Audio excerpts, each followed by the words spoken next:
Hello friends, welcome in smart education academy. Friends, optional geography की अपनी series में आज हम लोग जो जेट स्ट्रीम्स होती हैं इनके बारे में पढ़ेंगे, यानी कि जो जेट पवनें होती हैं इनके बारे में पढ़ेंगे।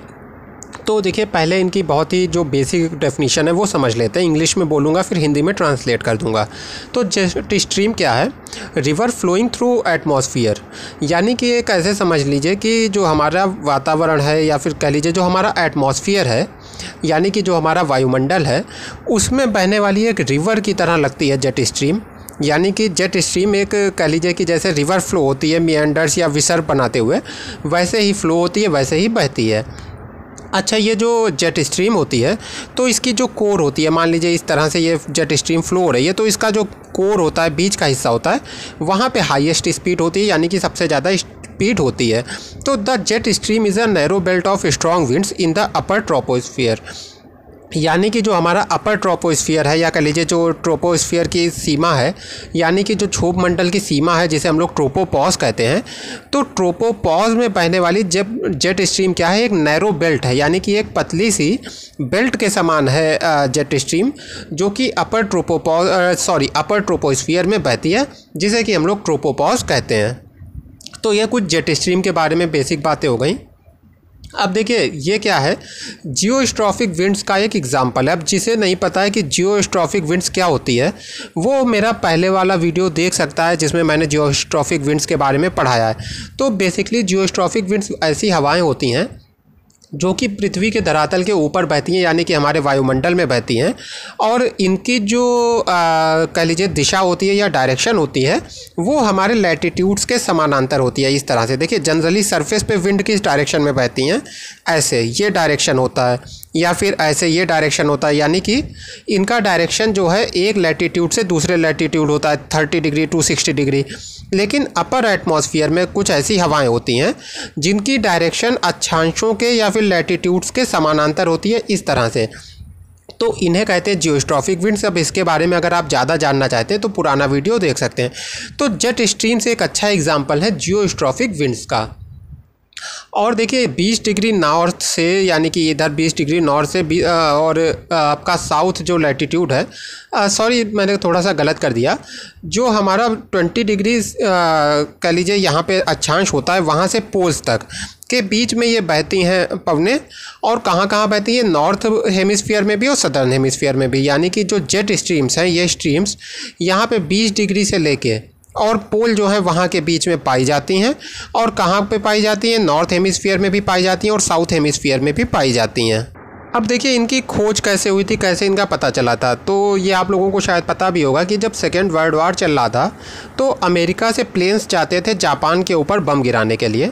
तो जब ये प्लेन्स जाते थे जापान के ऊपर बम गिराने के लिए अमेरिका से, तो क्या होता था, जाते समय इनकी जो स्पीड है वो बहुत कम हो जाती थी। इनको बैरियर जैसा कुछ सामना करना पड़ता था, जिसके वजह से इनकी जो स्पीड है कम हो जाती थी। जबकि जब आते थे जापान से वापस तो इनकी स्पीड बढ़ जाती थी। तो इसका जब रीज़न पता किया गया तो पता चला कि हमारा जो एटमॉस्फेयर है उसमें ऊपर जो है ट्रोपोपॉज के पास में कुछ ऐसी स्ट्रीम्स बहती हैं जिनको नाम दिया गया जेट स्ट्रीम, जो कि जब अमेरिका से जापान जाते हैं तो एक तरह से जो रास्ता रोकती हैं, हमारे जो विमान होते हैं उनका रास्ता रोकती हैं। जबकि जब विमान जो है वापस आ रहा होता है अमेरिका की तरफ जापान से, तो इनको एक तरह से धक्का देती हैं और आगे बढ़ाती हैं, तो इस वजह से इनकी स्पीड बढ़ जाती है।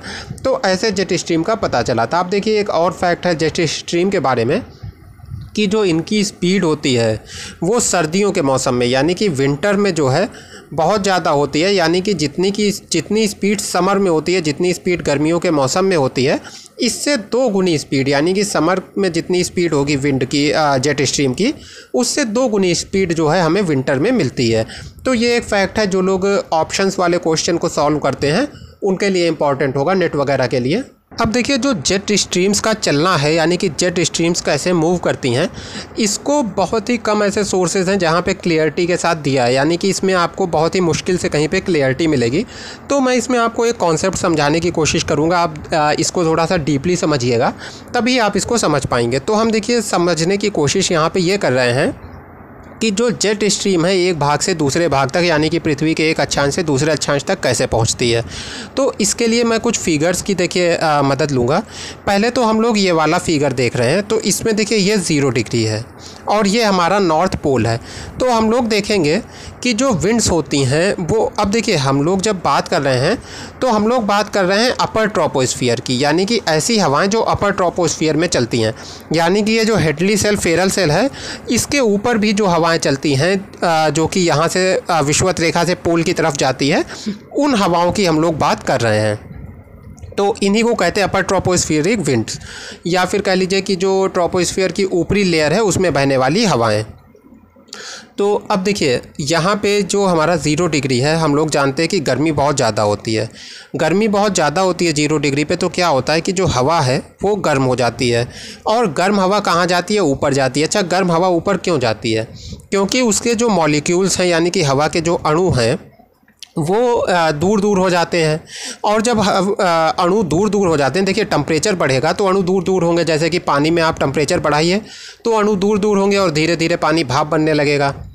उसी तरह से क्या होगा, विषुवत रेखा के ऊपर भी जो हमारी कह लीजिए एयर है, उसके ऊपर जब टेम्परेचर बढ़ेगा तो उसके अणु जो हैं वो दूर दूर होने लगेंगे। जब दूर दूर होंगे तो हवा क्या होगा, हल्की हो जाएगी। अब जैसे पानी जो है हल्का हो जाता है एक तरह से भाप के रूप में और ऊपर जाता है, वैसे ही हवा भी हल्की हो गई और ऊपर जाएगी। अब जब हवा देखिए ऊपर जाएगी तो ये एक सीमा तक पहुंचेगी ऊपर। अब ये सीमा क्या होती है? हम लोगों ने देखा है कि ट्रोपोस्फियर की जो अंतिम ऊंचाई होती है, यानी कि ट्रोपोस्फियर की जो आखिरी सीमा होती है, जिसे हम लोग ट्रोपोपॉज कहते हैं, एयर वहीं तक जा सकती है। तो मान लीजिए ये हमारा ट्रोपोपॉज है। अब देखिए ट्रोपोपॉज के बारे में एक चीज़ ध्यान रखिएगा कि इसकी हाइट सबसे ज़्यादा होती है विषुवत रेखा पे। यहाँ पे सबसे ज़्यादा हाइट होती है ट्रोपोपॉज की, यानी कि ये अगर हमारा ज़मीन है तो ज़मीन से हम लोग अगर लंबवत ऊंचाई देखें या वर्टिकल ऊंचाई देखें तो सबसे ज़्यादा मिलेगी हम लोगों को कहाँ पे? विषुवत रेखा पे। और सबसे कम कहाँ मिलेगी? पोल्स के ऊपर, यानी कि जो हमारे ध्रुव हैं उसके ऊपर सबसे कम ऊंचाई होगी ट्रोपोस्फियर की। तो ये ट्रोपोपॉज की सीमा हो गई, जो कि विषुवत रेखा पे काफ़ी ऊंची है, जबकि जो हमारे ध्रुव हैं उसके ऊपर नीची है। तो यहाँ तक की बात आपको क्लियर हो गई होगी। तो देखिए अभी तक हम लोगों ने इस तरह से देखा कि जो ट्रोपोपॉज की ऊंचाई है वो अलग अलग स्थानों पे अलग अलग होती है, क्योंकि इक्वेटर पे ज़्यादा होती है और विंड केवल ट्रोपोपॉज तक पहुंच सकती है, यानी कि जो क्षोभ मंडल की आखिरी सीमा है। तो इसलिए इक्वेटर पे जो विंड है वो ज़्यादा ऊंचाई तक जा पाती है, बजाय कि पोल के, जहाँ पे ट्रोपोपॉज नीचाई पे होती है, या कह लीजिए अपेक्षाकृत नीचे होती है। तो अब इसके आगे की बात हम लोग देखते हैं। देखिए एक फिगर मैं बनाऊँगा, इस फिगर को आप ध्यान से देखिएगा। ये मान लीजिए देखिए हमारी जो अर्थ है उसकी सरफेस हो गई। हम लोगों की जनरली अर्थ जब हम लोग देखते हैं तो इक्वेटर ये हो गई और पोल ये हो गया, जो ग्लोब होता है हमारा। यहाँ पे हम लोग क्या कर रहे हैं, इस स्थान को, ये वाले स्थान को मान रहे हैं। चलिए अभी ब्लॉक हटा देता हूँ। तो ये जो स्थान है, ये वाला स्थान, इसको हम लोग मान रहे हैं कि एक ऐसा स्थान है जहाँ पे टेम्परेचर हाई रहता है, जैसे कि हमारी विषुवत रेखा पे रहता है। तो यहाँ पे जो टेम्परेचर है वो हाई रहता है, या हाई टेम्परेचर कह लीजिए। यहाँ पे टेम्परेचर कैसा रहता है? लो रहता है। तो लो टेम्परेचर यहाँ पे रहता है। लो टेम्परेचर से मतलब है कम तापमान रहता है, बर्फ़ जमी रहती है। अब देखिए जहाँ पे हाई टेम्परेचर रहता है वहाँ पे क्या है कि हमारी जो क्षोभ मंडल की आखिरी सीमा है, जो ट्रोपोपॉज है, उसकी हाइट ज़्यादा है, जैसे कि विषुवत रेखा पे होता है। इसे अभी हम लोग केवल समझ रहे हैं जिससे हम लोग समझ सकें जेट स्ट्रीम कैसे चलती हैं। तो यहाँ पे हाइट ज़्यादा हो गई। अब इसकी अपेक्षा, यानी कि इसकी तुलना में जो ये वाला स्थान है जहाँ पे टेम्परेचर लो है, वहाँ पे ट्रोपोपॉज की हाइट, या कह लीजिए ट्रोपोस्फियर की जो हाइट है, जो ट्रोपोपॉज है, वो कम होगी। क्योंकि ध्रुवों पे अभी अभी हम लोगों ने देखा है कि जो ट्रोपोपॉज होती है वो अपेक्षाकृत नीचे होती है। तो यहाँ पे ये हाइट कम हो गई। अब देखिए हम लोग क्या करेंगे, इस प्लेस को इस प्लेस से मिला देंगे। थोड़ी सी ये तिरछी हो गई है, तो चलिए अभी मैंने सीधी कर दी। तो ये जो प्लेस है मैंने मिला दिया। अब देखिए हम लोगों को क्या कैलकुलेट करना है कि यहाँ पे जो प्रेशर होगा, इसको हम लोग नाम दे देते हैं नंबर 1, प्लेस 1 हो गया ये। और ये वाला जो स्थान है इसको हम लोग कह देते हैं प्लेस 2। तो एक्चुअल में यहाँ पे कोई देखिए सतह तो है नहीं, ये तो पृथ्वी से ऊपर की बात है, जो हमारा वायुमंडल है उसकी बात है। लेकिन समझने के लिए हम लोग इसको कह रहे हैं 1 और 2, प्लेस 1 और प्लेस 2। लेकिन यहाँ पे है कुछ भी नहीं, केवल वायुमंडल है, क्योंकि पृथ्वी से ऊपर की बात है। तो चलिए आगे देखते हैं। अब देखिए जो प्लेस 1 है, यहाँ पे हम लोगों को देखना है कितना प्रेशर है, हाई है या लो है, और यहाँ पे भी देखना है कितना प्रेशर है, हाई है या लो है। और देखिए इन दोनों की तुलना करना है, यानी कि प्लेस 1 पे ज़्यादा प्रेशर होगा या प्लेस 2 पे ज़्यादा प्रेशर होगा, इस बात को हम लोगों को समझना है। तो चलिए शुरू करते हैं, हम लोग कोशिश करते हैं इस चीज़ को समझने की। जहाँ पे आप देखिए ज़्यादा टेम्परेचर है, वहाँ पे क्या होगा, हवा हल्की हो जाएगी। क्यों हल्की हो जाएगी? क्योंकि उसके मॉलिक्यूल्स दूर दूर हो जाएंगे। जैसे पानी गर्म करते हैं तो उसके मॉलिक्यूल दूर दूर हो जाते हैं, उसके अणु दूर दूर हो जाते हैं, वो भाप बन जाता है, उड़ जाता है, या कह लीजिए ऊपर जाने लगता है। उसी तरह से जब हवा गर्म होगी, क्योंकि यहाँ पे जो सूरज है वो तेज़ी से चमक रहा है, गर्मी ज़्यादा है, इसकी वजह से हवा जो है वो गर्म हो गई, उसके अणु दूर दूर हो गए तो फैले तो आयतन में कह लीजिए वृद्धि हुई, और इसकी वजह से एक तरह से आप कह लीजिए कि हवा की जो डेंसिटी है वो भी थोड़ी सी बढ़ गई और अणु दूर दूर हो गए, यानी कि जो घनत्व है वो भी थोड़ा सा बढ़ गया। और अब इसका परिणाम क्या होगा कि हवा ऊपर जाने लगेगी। हवा जब ऊपर जाएगी तो कहाँ तक पहुँचेगी? जो ट्रोपोपॉज़ की आखिरी सीमा है, यहाँ तक। अब देखिए ठीक अगर हम इसकी तुलना करें इस वाले प्लेस से, यानी कि जो ये हमारा ये वाला प्लेस है लो टेम्परेचर वाला, जिसे हम लोगों ने ग्रीन कलर से कर रखा है, तो यहाँ पे हवा जो है ऊपर अगर होगी तो किस हाइट तक होगी? इस हाइट तक। देखिए यहाँ पे मैं ये नहीं कह रहा हूँ हवा ऊपर जा रही है, मैं ये कह रहा हूँ कि हवा यहाँ पे हमें मैक्सिमम इस हाइट तक मिलेगी। क्यों? क्योंकि यहीं तक ट्रोपोपॉज़ है, या फिर कह लीजिए यहीं तक जो है क्षोभमंडल की आखिरी सीमा है, तो इसके ऊपर एयर नहीं मिलेगी। जबकि यहाँ पे जो प्लेस 2 है इसके ऊपर हमें एयर मिलेगी, यानी कि यहाँ पे भी एयर जो है होगी, यहाँ पे भी हवा होगी, क्योंकि यहाँ पे ट्रोपोपॉज़ ऊपर है। अब देखिए इसका परिणाम क्या होगा, जो ये ऊपर की हवा है ये नीचे वाली हवा के ऊपर दबाव डालेगी, यहाँ पे प्रेशर पड़ेगा। जब प्रेशर पड़ेगा तो क्या होगा, यहाँ पे यानी कि इस स्थान पे, ये जिसे हम लोगों ने नंबर 2 लिख रखा है, यहाँ पे क्या हो जाएगा, हाई प्रेशर। और देखिए ये वाला जो स्थान है, स्थान नंबर 1, तो ये जो स्थान नंबर 1 है इसके ऊपर क्या होगा, इसके ऊपर आपको मिलेगा लो प्रेशर। क्यों? क्योंकि इसके ऊपर कोई वेट नहीं है। ऐसे सोचिए कि अगर आपके ऊपर एक बोरी हो तो आपके ऊपर प्रेशर बढ़ जाएगा, यानी आपके ऊपर हाई प्रेशर होगा, क्योंकि आपके सिर पे एक बोरी रखी है। और अगर वो बोरी हटा दी जाए तो आपके ऊपर लो प्रेशर होगा। सेम चीज़ यहाँ पे हो रही है। इस स्थान पे हमें क्या दिख रहा है, यहाँ पे लो प्रेशर है। किसके रिलेटिव? देखिए यहाँ पे रिलेटिव की बात हो रही है, यानी कि अगर हम लोग स्थान 2 से तुलना करते हैं इस वाली जगह से, तो यहाँ पे लो प्रेशर है। क्यों? क्योंकि इसके ऊपर कोई एयर नहीं है, जबकि यहाँ पे जो एयर है वो मौजूद है। तो अब देखिए हम लोगों ने क्या देखा है, एयर कैसे चलती है, हाई प्रेशर से लो प्रेशर की तरफ। तो हवा क्या होगा, विषुवत रेखा से ध्रुवों की तरफ चलने लगेगी, राइट। इसे हम लोग क्या कहेंगे, अपर जियोस्ट्रॉफिक विंड्स।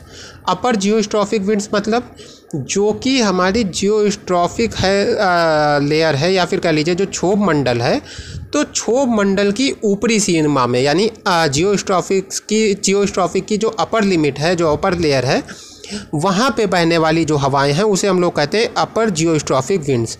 और ये कैसे चल रही हैं, इस डायरेक्शन में, high pressure to low pressure. तो इनके चलने की वजह क्या है, प्रेशर ग्रेडियंट है।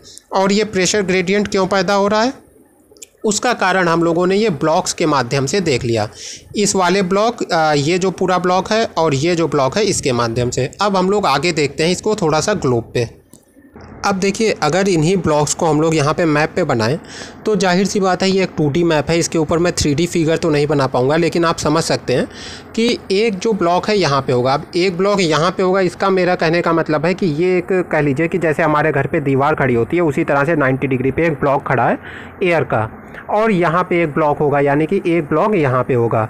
जाहिर सी बात है ये वाला ब्लॉक ऊपर होगा, ऊंचा होगा, जैसा अभी हम लोगों ने देखा है। लेकिन जब हम लोग प्रेशर ग्रेडियंट की बात करेंगे तो वो हमको मिल जाएगा, जिसका रीज़न अभी अभी हम लोगों ने देखा कि यहाँ पे जितनी हाइट पे जितना प्रेशर होगा वो यहाँ के प्रेशर से कम होगा। यानी कि मान लीजिए यहाँ पे जो है लो प्रेशर होगा और यहाँ पे क्या होगा, हाई प्रेशर। तो इसकी वजह से क्या होगा, विंड जो है यहाँ से इस साइड में मूव करेगी। अब देखिए जब विंड मूव करेगी तो उसके ऊपर कोरियालिस फोर्स लगता है। अब ये ब्लॉक्स देखिए जो अभी मैंने ब्लॉक बनाए हैं ये बेसिकली केवल समझने के लिए हैं कि विंड जो है कैसे मूव करती है अपर ट्रोपोस्फियरिक लेयर में। अभी हम लोग जो जेट स्ट्रीम है उसके बारे में पढ़ेंगे, अलग से पढ़ेंगे, तब आपको ज़्यादा क्लियर होगा दोनों जेट स्ट्रीम्स जो मेन है हमारी पृथ्वी पे। तो खैर ये जब विंड मूव करेगी तो इसके ऊपर कोरियालिस बल काम करेगा। कोरियालिस बल क्या करता है कि उत्तरी गोलार्ध में हवा को दाईं तरफ ढकेलता है और दक्षिणी गोलार्ध में हवा को बाईं तरफ ढकेलता है, या किसी भी चीज़ को। तो क्या होगा, इस हवा के ऊपर जब ये जो मूव कर रही है, जब इसके ऊपर कोरियालिस बल लगेगा तो इसकी डायरेक्शन धीरे धीरे बदलने लगेगी, और बदलते बदलते कैसी हो जाएगी, इस तरह से। यानी कि जो विंड इस तरह से बह रही थी उसकी डायरेक्शन बदल जाएगी और वो ऐसे पैरेलल बहने लगेगी इस डायरेक्शन में।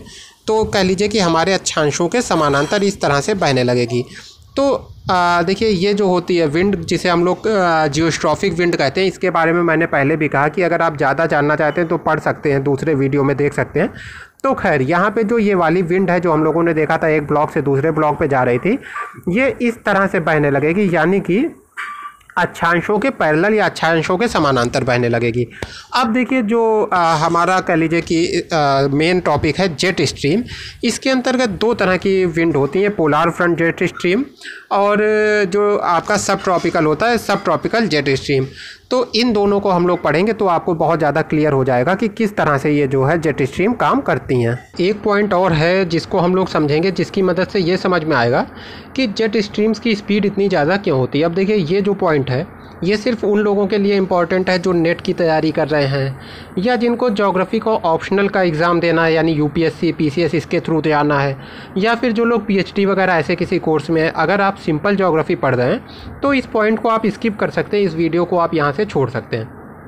तो चलिए समझते हैं हम लोग कि जो स्पीड है जेट स्ट्रीम की वो कैसे प्रभावित होती है। अब देखिए, जो जेट स्ट्रीम है वो एक कोण पे चल रही है, यानी कि एक एंगल पे चल रही है। तो इसकी जो मोमेंटम होगी या इसकी जो गति होगी वो कैसी होगी, एंगुलर मोमेंटम होगी, यानी कोणीय संवेग या कोणीय गति होगी। कह लीजिए कोणीय संवेग होगा। तो एंगुलर मोमेंटम के लिए मैं AM लिख देता हूँ। चलिए हम लोग दूसरी स्लाइड पे चलते हैं।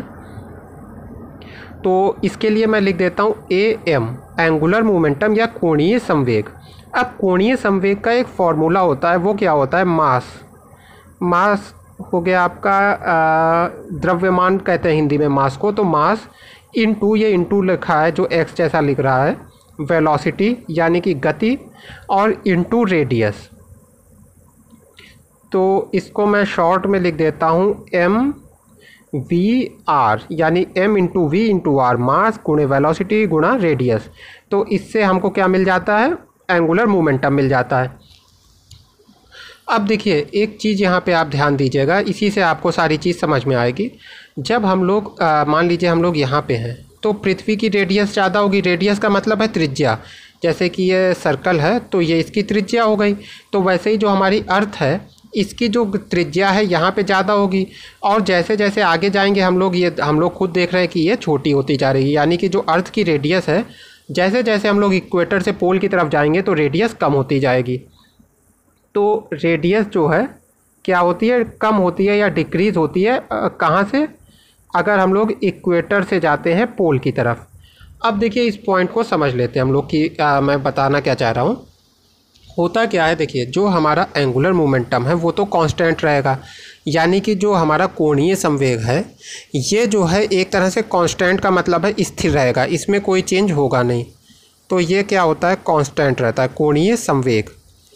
अब कि ये अगर आप ये कहना चाहें कि ये कांस्टेंट क्यों रहता है, तो इसका आंसर ये है कि when forces acting on a body are in balance, यानी कि जब किसी बॉडी के ऊपर जो जो बल काम कर रहे हैं वो एक बैलेंस में होते हैं, तो फिर हमारा कोणीय संवेग चेंज नहीं होता है। तो इसके ऊपर जो हमारी विंड है उसके ऊपर जो बल काम कर रहे हैं, क्योंकि वो एक बैलेंस में है, तो इसका कोणीय संवेग तो चेंज नहीं होगा। तो AM जो है उतना ही रहेगा। अच्छा, मास ऑफ द विंड, क्या ये चेंज होगा? खुद सोचिए, विंड का मास कैसे चेंज हो जाएगा? मास का मतलब है द्रव्यमान। तो हवा का द्रव्यमान जितना था जब वो विषुवत रेखा से चली थी उतना ही रहेगा। और देखिए, अब बच रहा है वेलोसिटी और रेडियस। क्या रेडियस कम हो रही है? अभी अभी हम लोगों ने देखा, जब इक्वेटर से पोल की तरफ जा रहे हैं तो हवा जिस रास्ते पे चल रही है, यानी कि वहाँ पे रेडियस जो है वो कम हो रही है। यानी कि देखिए, अगर इक्वेटर पे एक हवा बहेगी तो वहाँ पे रेडियस ज़्यादा होगी, पोल्स पे जो रेडियस है वो कम होगी। तो अब इसकी वजह से क्या होगा, जब देखिए रेडियस कम हो रही है और एंगुलर मोमेंटम उतना ही रहना है, मास उतना ही रहना है, तो क्या होगा, वेलोसिटी को बढ़ाना होगा। अभी आप इस चीज़ को समझ जाएंगे मैं क्या कह रहा हूँ। देखिए, फार्मूला लिख लेते हैं, AM equal to mass into velocity into radius. ऐसे सोचिए, मैंने एक फार्मूला लिख रखा है 64 इक्वल टू 4 इंटू 4 इंटू 4। अब मान लीजिए मैं कहता हूँ ये 64 तो ऐसे ही रहेगा, ये चेंज नहीं हो सकता, और ये जो 4 है ये भी ऐसे रहेगा, ये भी चेंज नहीं हो सकता। इसको मास मान लीजिए, इसको एंगुलर मोमेंटम मान लीजिए। लेकिन जो रेडियस है हम लोगों ने देखा है कि चेंज होती है, यानी कि जैसे जैसे हम लोग जो हमारी विषुवत रेखा उससे दूर जाते हैं रेडियस में कमी आती है। तो अगर यहाँ पे मान लीजिए रेडियस 4 से घट के 2 रह गई, तो ये 4 से कम होके कितनी रह गई, 2 रह गई। लेकिन हमको आंसर कितना चाहिए, 64। क्यों? क्योंकि ये तो चेंज नहीं हो सकता और ये भी चेंज नहीं हो सकता, तो बढ़ेगी कौन सी चीज़? जाहिर सी बात है ये केवल चेंज हो सकता है, ये तो ऑलरेडी कम हो गई है क्योंकि त्रिज्या है, ये तो जितनी कम हुई है उतनी ही रहेगी। लेकिन वेलोसिटी या वेग क्या है, वो बढ़ सकता है। तो 4 को हम लोग क्या करेंगे, बढ़ा के 8 लिख देंगे, तो इससे क्या होगा, फाइनल आंसर 64 बना रहेगा। वही चीज़ यहाँ पे हो रही है, आर देखिए कम हो रहा है, तो हमारा क्या होगा, जो वी है, जो वेलोसिटी है वो बढ़ जाएगी। अच्छा, वेलोसिटी बढ़ जाने का मतलब क्या है कि जो विंड का वेग है, या फिर कह लीजिए जो जेट स्ट्रीम की चाल है, जो जेट स्ट्रीम की स्पीड है वो बढ़ जाएगी। तो इसी वजह से जो जेट स्ट्रीम की स्पीड है वो इतनी ज़्यादा होती है। तो ये एक दूसरा रीज़न हो गया। पहले रीज़न में हम लोगों ने देखा था टेम्परेचर ग्रेडियंट की वजह से, यानी कि जो टेम्परेचर ग्रेडियंट का मतलब है यानी कि जो टेम्परेचर में चेंज हो रहा है या टेम्परेचर में जो डिफरेंस है उसकी वजह से जो प्रेशर है उसमें चेंज हो रहा है, या प्रेशर जो है अलग अलग है दोनों स्थानों पे, उसकी वजह से हवा चलती है। ये पहला रीज़न हो गया था। और दूसरा हम लोगों ने देख लिया कि एंगुलर मोमेंटम जो है वो MVR यानी मास, वेलोसिटी और रेडियस पे डिपेंड करता है। एंगुलर मोमेंटम चेंज नहीं होता है क्योंकि जो इसके ऊपर फोर्सेस लग रहे हैं वो चेंज नहीं होते हैं, वो कांस्टेंट हैं।